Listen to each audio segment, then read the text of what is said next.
This is the side of the person who got instantly vaporized after US dropped atomic bombs on Japan.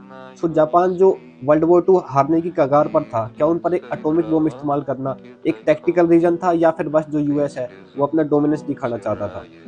Atomic bomb से जो total casualties हुई थी दोनों Hiroshima और Nagasaki में वो अप्रोक्स 2 से 3 लाख के बीच में थी, लेकिन एटॉमिक बम ने बहुत सारे लोगों की जान बचाई भी थी। मैं बताता हूँ कैसे। जैपनीज लोग अपनी ट्रेडिशन को बहुत ही सीरियसली फॉलो करते थे और उनके ट्रेडिशन के अंदर एक चीज थी नेम्ड बुशिदो, जो ये बताता था कि जो सोल्जर है या फिर जो वॉरियर उसको कैसे जीना चाहिए और कैसे मरना चाहिए। उसमें सरेंडरिंग को अल्टीमेट डिसऑनर बता रखा था, मतलब बेइज्जती की बात थी अगर आपने सरेंडर कर दिया तो।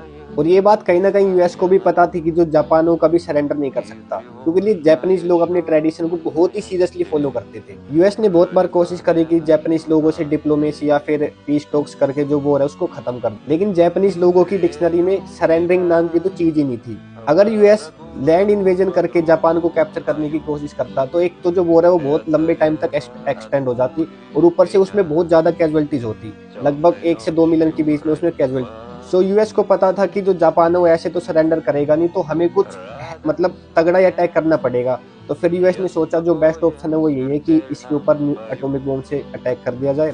सो जो यूएस है वो अटैक कर देता है हिरोशिमा और नागासाकी पर, वहां पर 2 एटॉमिक बम्स गिरा देता है, जिससे ये रहता है कि एक तो वॉर है वो तभी एंड हो जाती है थोड़े बहुत दिनों में, ऊपर से जो कैजुअलिटीज है वो मिनिमल होती है।